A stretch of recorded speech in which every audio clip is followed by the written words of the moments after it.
Whenever Chinese retailer Pop Mart drops a new Labubu designer toy, it sells out within minutes. It's sold out. Insufficient stock. Gentlemen, humanity has reached its final form. Forget flying cars, forget colonizing Mars.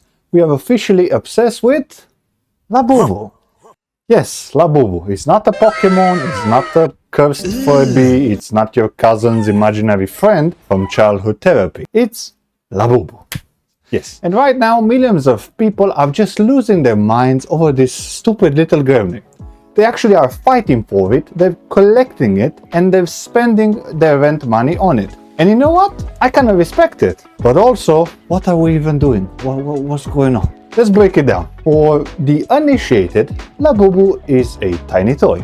This is technically a collectible figure which is created by the artist Kasing Lung. Now this is a part of his monster series. They are distributed by Pop Mart, the largest Chinese or the equivalent of Walmart, but from China, which is basically the Disney of toy addictions. At first glance, if you look at this, Labubu looks like a rabbit who hasn't slept in 10 years. Or if you want, it's a gremlin that just found out their rent went up again. It's a creepy little smile, which Jesus Christ, it gives me. Ugh. It has beady little eyes and it's similar to Nightmare Fuel. But somehow cute? I don't know. It's like the kind of cute where you're not sure if he wants a hug or if it's there to have your soul. The story starts with Kasing Lung, which is a Hong Kong-based illustrator who's been creating surreal, whimsical and slightly creepy art for years.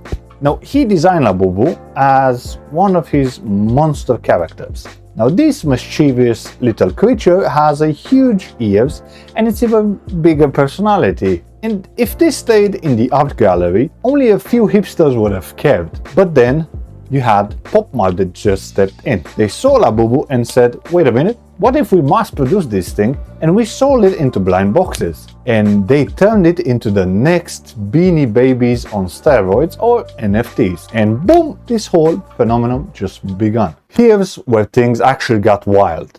Pop Mart, they didn't just sell Labubu, they engineered a hype culture. They designed blind boxes which you pay for a box, but you don't know which Labubu you're gonna get. Will it be a common one? Will it be rare? Who knows? It's similar to your Pokemon cards that everybody is just battling for it. It's a toy gambling, but it's for adults. If you remember your slot machines, but instead of winning money, you just win this goblin. They also have limited edition, which Pop Mart drops rare Labubu figures that sell out instantly. Once they're gone, which of course drives people insane to the brink of starting fights. And also, once it has scarcity and community, like it was created, all of a sudden there are online groups, you have trade markets, and you also have a lot of unboxing videos. People show off their rare pulls like they just won the lottery. And you know what? It actually worked. People are lining up outside stores and they're camped overnight. Just like your Apple event when everybody was piling up. But that's not the point. They're fighting over restocks like it was Black Friday at Walmart. Only instead of fighting your friend for a TV, it was some stupid plastic creature that looks like it lives under your bed.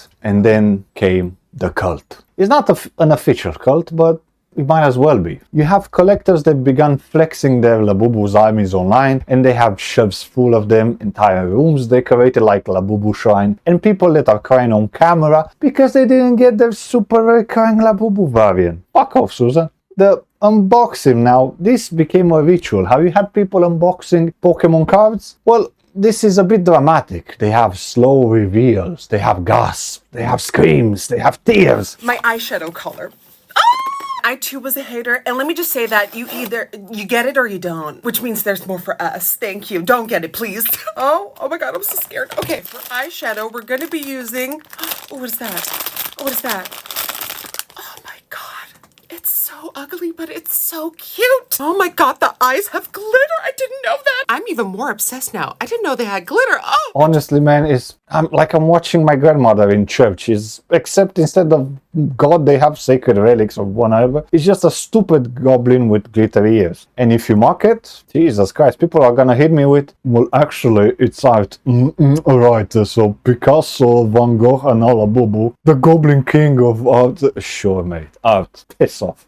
Go pay your rent. But I'm gonna give them credit where it's due. Since Pop Mart knows exactly what they're doing, Labubu is not your common day toy. It's a psychological masterclass because it will hit you with three things, which is nostalgia, dopamine, and a status symbol. When it comes to nostalgia, this taps into the Beanie Baby Pokemon card childhood that we all had obsessions with. It's a bit creepy, but it's cute in its own way, you know. It's lovable, let's just say. Then you get that second hit of dopamine hit, like when you're scrolling because of the blind box that you open a box, then you reveal a toy. You get an instant hit of pleasure. It's like you hit a jackpot. Then comes the status symbol on our list. If you own a rare Labubu, this isn't just about your toy. It's about the flexing. You need to flex on people. You do this, you get a bit of digital clout, and you just don't own it. You post it, you brag about it, you flex on the timeline. Basically, Labubu is engineering addiction, and it's working. That's the thing. Here's the part that actually makes me laugh a lot, which is the money. Now, normally, if you look at this thing, it retails for around $15 to $20. All right, that's cool. That sounds cheap. That's fun little hobby, whatever. But when you look at the resale value, this is absolutely insane. You have some rare Labubu's figures which have gone for hundreds, sometimes over 1,000. So yes, people are literally dropping rent money on a plastic goblin. You know what's the worst part that I found out? People actually believe it, that this is an investment. It's similar what they did with NFTs. They bought it high and they sold it low. Warren Buffett, they call them. Because you know what happened with Beanie Babies and all those Pokemon cards. Some of them exploded in value, but some of them didn't. And now everybody thinks they're sitting on the next $1 million goblin. Spoiler, my dudes, you're not. Well, anyway, this Labubu had like a global spread, shall we say. At first, it was mostly huge in Asia, but now it's spreading like wildfire all over the place. Since Pop Mart likes to open stores worldwide, the West is catching on. Soon you're going to see these grown adults in America sprinting into Target, knocking kids over for the latest Labubu on the shelf. And you might see some headlines which say, "Incoming chaos at Walmart, Labubu Toy Spark Stampede." Yeah, I don't, and just wait when you got collabs. I think you already have some, maybe Gucci, Labubu, or Supreme, or Starbucks, or McDonald's Happy Meal. At this point, society is officially over, with society maxing to the limit. Anyway, you might be wondering, what's next? Well, if I know society and how things work, probably we're gonna be looking at the digital Labubu, which might be an NFT. Maybe you might be have an augmented reality Labubu, which dances on your phone, or metaverse, or whatever, where you can spend thousands on a goblin mansion. And you know what? People will still buy it. Hopefully, I cleared a lot of questions that you might have had. So here's the bottom line. Labubu is maybe cute, maybe creepy, maybe collectible if you're into that. It might be expensive, it might be addictive, and no, it's not crack. It's just a plushie, okay? If you're into it, well, good luck with the next rare doll. May your goblin army grow strong. If you're not into it, give yourself a pat on the back, because you've saved yourself thousands of dollars and years of explaining to your family why you collect demonic rabbits. Me, I'm just gonna be sitting here and laughing while I look at grown adults fight over a plastic gremlin, because honestly, it's the most entertaining thing I've seen in a while. So yeah, adios.